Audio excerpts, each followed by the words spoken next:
Junior college, IIT, JEE, NEET academy, seat guarantee programme. BNS అనేది IPC నుంచి చాలా మటుకు మార్పులు తీసుకొచ్చారు. ఎందుకంటే అప్పుడున్న పాత సిస్టమ్ నుంచి ఐపీసీ బ్రిటిష్ వాళ్ళ టైం నుంచి వచ్చింది.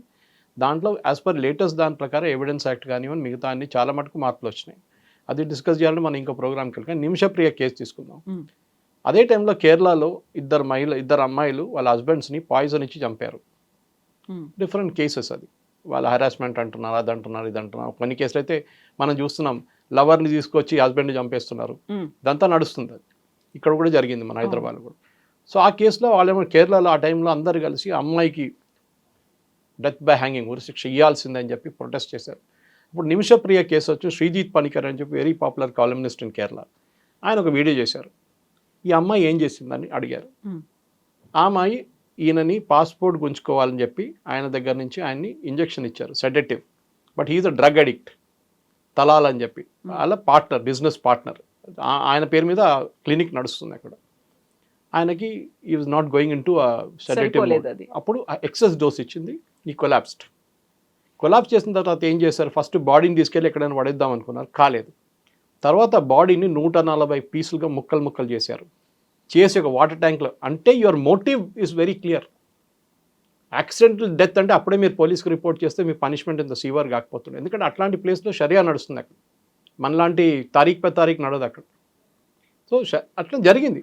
సో నిమిషప్రియ కేసులో అక్కడ జరిగింది, యమన్లో జరిగింది, ఆమెను తీసుకురావాలి, బ్లడ్ మనీ ఇస్తాం, అది ఇస్తామని చెప్తే correct, you have a point there. But అదే కేసు ఇండియాలో జరిగింది అనుకోండి, లేకుంటే ఒక ఇండియన్తో జరిగింది అనుకోండి, ఒక యమని ఇండియన్ చెప్పినప్పుడు మీరేమంటారు? అప్పుడు వద్దు అని చంపాలని, డెఫినెట్ డెత్ బై హ్యాంగింగ్ ఉండాలని చెప్పేసి అప్పుడు మార్చేస్తారు. సరే, పబ్లిక్ సింపతి అని ఉండాలి, హ్యూమన్ లైఫ్కి ఒక వాల్యూ ఉంటుంది, కరెక్టే. కానీ చేసిన దానికి కూడా అందరికీ it's equal footing. So Nimishapriya కేసుని పక్కన పెడితే మన దగ్గర ఉన్న కేసుల గురించి తీద్దాం. ఒక వైట్ పేపర్ పబ్లిష్ చేయాలి. ఎన్ని కేసులు పర్ స్టేట్, పాక్సో కింద ఎంత ఉంది, నిర్భయ కింద ఎంత ఉంది, మిగతా ఐపీసీ సెక్షన్, ఇప్పుడు బిఎన్ఎస్ సెక్షన్ ప్రకారం ఎక్కడ ఉన్నాయి, స్పెషలీ రేప్ అండ్ మర్డర్ తీసుకురండి. మనం చూస్తున్న కలకటాలో జరిగింది, మన రేప్ అండ్ మర్డర్ జరిగింది, ఒడిశాలో జరిగింది suicide and rape and suicide. ఎక్కడండి? సుప్రీంకోర్టు చెప్తున్నారు ఇవాళ, కాలేజెస్లో చాలా సూసైడ్లు అవుతున్నాయి. Yes, because you don't have a proper counselling system. మీ ప్రొఫెసర్స్ మీద కంట్రోల్ లేకుండా ఉండొచ్చు, మీకు హెచ్ఓడి కంట్రోల్ లేదు మీకు. సో డెఫినెట్గా జరుగుతుంది. కానీ పిల్లల్ని కౌన్సిల్ చేసే ఎవరు ఉన్నారు? ఎంతమంది కౌన్సిల్ చేస్తారు? ఐఐటి లాంటి ప్లేస్కి వెళ్ళినప్పుడు ప్రెషర్ కుక్కర్ అట్మాస్ఫియర్ ఉంటుంది మీకు.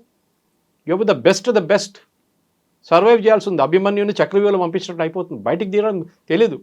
ఇక్కడున్న నారాయణ చైతన్య ఇదే నేర్పిస్తారు, డైరెక్ట్ రూట్ అని చెప్తారు. అంతా బయటికి రావాలంటే ఎవరికి తెలియదు. కోచింగ్ ఇన్స్టిట్యూట్ వాళ్ళు చెప్పారు ఎప్పుడు మీకు.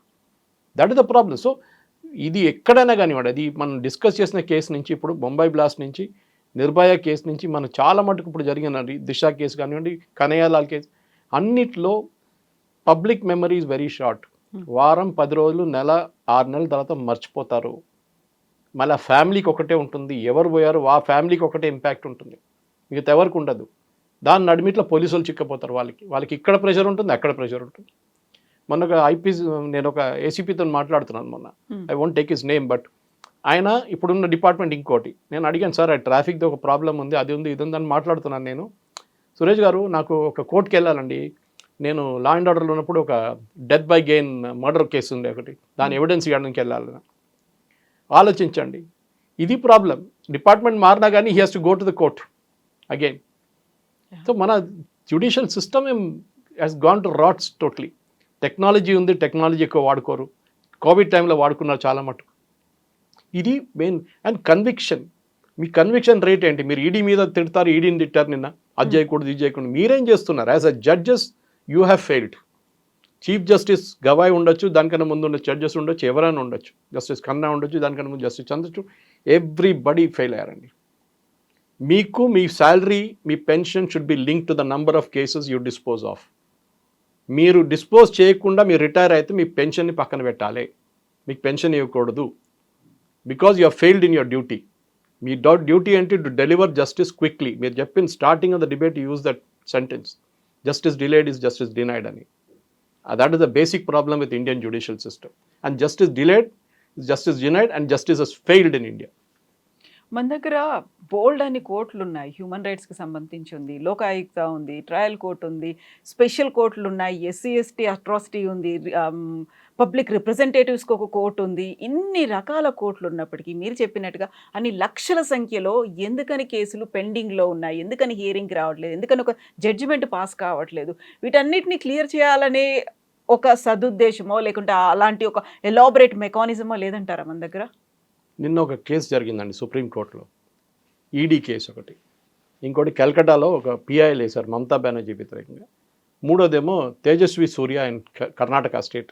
3 కేసులు సుప్రీంకోర్టు ముందు వచ్చిన. సుప్రీంకోర్టు ఏమన్నారంటే మా దగ్గర పాలిటిక్స్ తీసుకురాకండి, మీరు బయట సార్ట్అవుట్ చేసుకోండి, అంటే మీరు రోడ్డు మీద కొట్టుకోండి, మీరు రావండి, మా దగ్గర రాకండి. ఓకే ఫైన్, మళ్ళీ కోర్టులో ఎందుకండి? మళ్ళీ అందరు అట్లనే చేసుకుంటారు, నువ్వు నన్ను కొట్టావు నేను నిన్ను కొడతాను, కోర్టు మళ్ళీ అక్కర్లేదు కదా. Or you should tell okay fine this hearing 5 minutesలో ఫినిష్. యుఎస్ సుప్రీంకోర్టు చూడండి, అందరు నామినేటెడ్ పొలిటికల్, బుష్ టైం నుంచి నామినేట్ చేసిన వాళ్ళు ఉన్నారు, క్లింటన్ టైము, దాని తర్వాత మన ట్రంప్ వచ్చిన తర్వాత మళ్ళీ బైడెన్ తర్వాత ట్రంప్, అందరు judges been appointed by somebody or the other. కానీ వాళ్ళు ఒక కేసు వాళ్ళ దగ్గర వస్తే విత్ ఇన్ 3 days 4 days వాళ్ళు దాన్ని డిస్పోజ్ చేసిస్తారు. ఇన్ని maximum you can argue only for so much time. మన దగ్గర పాత సినిమా డైలాగ్ లాగా తారీఖు పై తారీఖులో ఎంత పోస్ట్పోన్ అయితే అంత మంచిది అని చెప్పి కొన్ని లాయర్లు అనుకుంటారు, అందరు కాదు, సమ్ లాయర్స్. ఎందుకంటే వాళ్ళ క్లయింట్స్ మళ్ళీ ఫీజు దొరుకుతుందని అది ఉంటుంది. కానీ some people are brilliant, I know that personally, నాకు తెలుసు చాలామంది lawyers dedicated to the cause. కానీ ఇప్పుడు సుప్రీంకోర్టు అంటున్నారు, హైకోర్టు అంటున్నారు, పోలీసు వాళ్ళు అంటున్నారు మీరెందుకు ల్యాండ్ డిస్ప్యూట్స్లో వెళ్తున్నారు, మీరెందుకు పర్సనల్ మ్యాటర్స్లో ఇంటర్ఫియర్ అవుతున్నారు, మళ్ళీ మీరెందుకంటే సుప్రీంకోర్టులో ఇవాళ ఒక డివోర్స్ కేసు వచ్చిందండి. ఆమెమో BMW అడిగిందంట, అల్యూమినియకి ₹1,00,00,000 కావాలని చెప్పిందంట నెలకి, ఎందుకంటే that husband is a rich fellow. సుప్రీంకోర్టులో నడుస్తుందండి డివోర్స్ కేసులు. ఎన్నో ఇంపార్టెంట్ కేసు పడున్నప్పుడు ఇదంతా పక్కన పెట్టి ఫ్యామిలీ కోర్టు పంపించకుండా ఇది ఇక్కడ నడిపిస్తున్నారు. This is the problem. ఒక మిస్ప్లేస్ ప్రయారిటీస్ అంటాం మనం. ఎనుక వెళ్ళిపోయిన తోకను పట్టుకొని ఊతున్నారు ఇక్కడ మన దగ్గర. మళ్ళీ సడన్ గా లంచ్ మోషన్ పిటిషన్లు అనేవి వస్తాయి, అప్పటికప్పుడు వచ్చేస్తూ ఉంటాయి. అది ఉన్నారు కదా, మీకు 5 star లాయర్ ఉంటే జడ్జెస్ అప్పుడే హియరింగ్ ఇస్తారు మీకు. అదే టైంలో ఒక పేదోడు వచ్చింది అనుకోండి, వాడికి ఏదో చిన్న ఒక లాయర్ని తీసుకొస్తాడు డిస్ట్రిక్ట్ నుంచో, ఈవెన్ హైకోర్టులో కూడా, హైదరాబాద్ కూడా ఎవడు ఎప్పుడో ఒకసారి అపియర్ అవుతాడు, వాడిని తీసుకొస్తే పక్కన పడేస్తారు. హే నడు, ఇది ఇంపార్టెంట్, కపిల్ సిబ్బల్ వచ్చిండు, ఆయన ఇంపార్టెంట్ మాకు. ఇది ప్రాబ్లం. సో వీళ్ళు 40 లక్షలు 30 లక్షలు ఛార్జ్ చేస్తారు పర్ హియరింగ్ కపిల్ సిబ్బల్ అంటారు, ఎందుకంటే వాళ్ళకి ఆ ఇన్ఫ్లుయెన్స్ ఉంది వాళ్ళ జడ్జెస్ మీద. నేను చెప్తున్నాను, I making open accusation. Listing నుంచి అన్నింటిలో వాళ్ళకు చెప్పండి, లేకుంటే how are they getting immediate hearings? దాంట్లో ఎంత ఇంపార్టెంట్ ఏముంది? మన ఉదయపూర్ ఫైల్ సినిమా వచ్చిందండి రిలీజ్ గురించి. ఏం చెప్పారు? First they told the state central government you decide, మీరు డిసైడ్ చేయండి, కమిటీని పెట్టి డిసైడ్ చేయండి ఏమైంది. కమిటీ మీట్ చేసి సినిమా చూసారండి. చూసిన తర్వాత 4 చేంజెస్ చెప్పారు. వీళ్ళు ప్రొడ్యూసర్స్ చేస్తా అని చెప్పారు. సుప్రీంకోర్టు ఏం చేశారు? స్టే చేశారు. మళ్ళీ మీరు చెప్పిన దానే మీరు వ్యతిరేకిస్తున్నారు. మళ్ళీ అదే టైంలో సినిమా చూడడానికి ఎవరికి పంపించారు? సినిమా జడ్జెస్ చూసుకొని చూడాలి కదా, వాళ్ళ మీద ముందు వచ్చిన కేసు కదా. కపిల్ సిబ్బల్కి చూపించారు కేసు. ద పెటిషనర్ ఆయన అడ్వకేట్ చూపించి ఆయన అంటారు, ఆ సినిమా చూస్తే నాకు ఏడుపు వచ్చేస్తుంది, ఏంటి ముస్లిమ్స్ మీద ఎంత జరుగుతున్నారో అది ఇది ఆరోపణ చేస్తున్నారు. జడ్జెస్ చూసారా? చూడలేదు. మీరు చూడకుండా how are you delivering a judgement on a case? That is the problem. So ఒకసారి మీరు సెంట్రల్ గవర్నమెంట్ చెప్పినప్పుడు మీరే చెప్పారు కదా, if you want to watch a movie watch it, otherwise don't watch it అని మీ డైలాగ్ కొట్టింది ఇదే సుప్రీంకోర్టు. మళ్ళీ ఇప్పుడు ఏమైందండి? ఒక కేసుకి వచ్చినాడు ఒకటి, ఇంకో కేసు నుంచి ఇంకోటి. ఇదే అర్థం కావట్లేదు. ఎందుకు ఇదే సోషల్ మీడియాలో కూడా నడుస్తుంది. మీకు తెలుసు, మోదీ గారిని విపరీతంగా కార్టూన్లతోని అన్నింటిలో తిడుతున్న మనుషులు చాలామంది అన్న. ఐఎన్సీ కేరళ అని చెప్పి ఒక ట్విట్టర్ హ్యాండిల్ ఉంది, అన్నిటికంటే ఘోరం. Even today I'm surprised, A state government కూడా, బీజేపీ గవర్నమెంట్ కూడా వాళ్ళ మీద కేసులు వేయలేదు. మొన్న 2 కేసులు వచ్చాయి సుప్రీంకోర్టు మీద, మోదీ గారు ఆర్ఎస్ఎస్ గురించి కార్టూన్ వేసా అని చెప్పేసి. ప్రెసిడెంట్ ఉందా దానికి చెప్పాలి కదా, ఇట్లాంటి కార్టూన్స్ ఇంకొస్తే అందరు జైలు వేసేస్తారని చెప్పండి, అది చెప్పారు సుప్రీంకోర్టు. ఇది ప్రాబ్లం. సో ఎవరికి భయం లేదండి. కోర్టు అంటే అసలు భయమే లేదు, పోలీసు వాళ్ళు ఉంటే కూడా భయం లేదు. అది ప్రాబ్లం వచ్చేసి మన దగ్గర. ఎందుకంటే మీద మంచి స్మార్ట్గా లాయర్ని ఉంటే వాడు చూసుకుంటాడు, ఏ టెన్షన్ లేదు మీకు. చూడండి హైదరాబాద్లో కూడా ఎన్నో ల్యాండ్ డిస్ప్యూట్లు, 2 మర్డర్ కేసు జరిగినాయి మొన్న. ఇదంతా నడుస్తుంది ఎందుకంటే ఒక లా అనేది భయం లేదు. ఇప్పుడు యూఎస్ అదే మంచి, యూఎస్కి వెళ్ళినప్పుడు వీల్ ఫాలో ఆల్ లాస్ స్ట్రిక్ట్గా. దుబాయ్కి వెళ్ళినప్పుడు ఇంకా స్ట్రిక్ట్గా ఉంటుంది. ఇక్కడ భారతదేశంలో సబ్కు చల్తాయి అన్నమాట. ఎందుకంటే మన judicial system has failed totally top to bottom. ఎందుకంటే మనం ఎప్పుడు సుప్రీంకోర్టు గురించి మాట్లాడతాం, కానీ లోవర్ కోర్టులో చూడండి, అక్కడే మ్యాక్సిమం కేసెస్ ఉంటాయి మీకు. మున్సిపల్ కోర్టులో కానివ్వండి, డిస్ట్రిక్ట్ కోర్టులో. అక్కడ ఎవరు చూసుకోండి. ఆ బిల్డింగ్లు చూస్తేనే మనకు బాధ అనిపిస్తుంది ఒకసారి.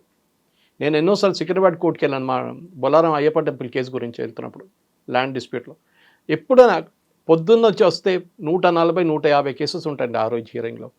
దాంట్లో 100 కేసెస్ నెక్స్ట్ డేట్కి పెండింగ్ పెట్టేస్తారు. ఎందుకంటే లాయర్ లేరు, ఆ లాయర్ లేరు, ఈ లాయర్ లేరు, పెండింగ్ నెక్స్ట్ డేట్. మిగతా అంతా పాస్ ఓవర్, తర్వాత చూసుకుందాం ఈవినింగ్. తర్వాత ఫైనల్ వింటారు ఎప్పుడు జడ్జి గారు? 2 గంటలకు 3 గంటలకు వింటారు. వాళ్ళ మీద కూడా లోడ్ ఉంది, లేదని చెప్పట్లేదు. కానీ there has to be a system. Either you increase the number of judges or use technology or use arbitration. మీరు లోకాయుక్త వాడుకోండి ఇంకా ఎక్కువ.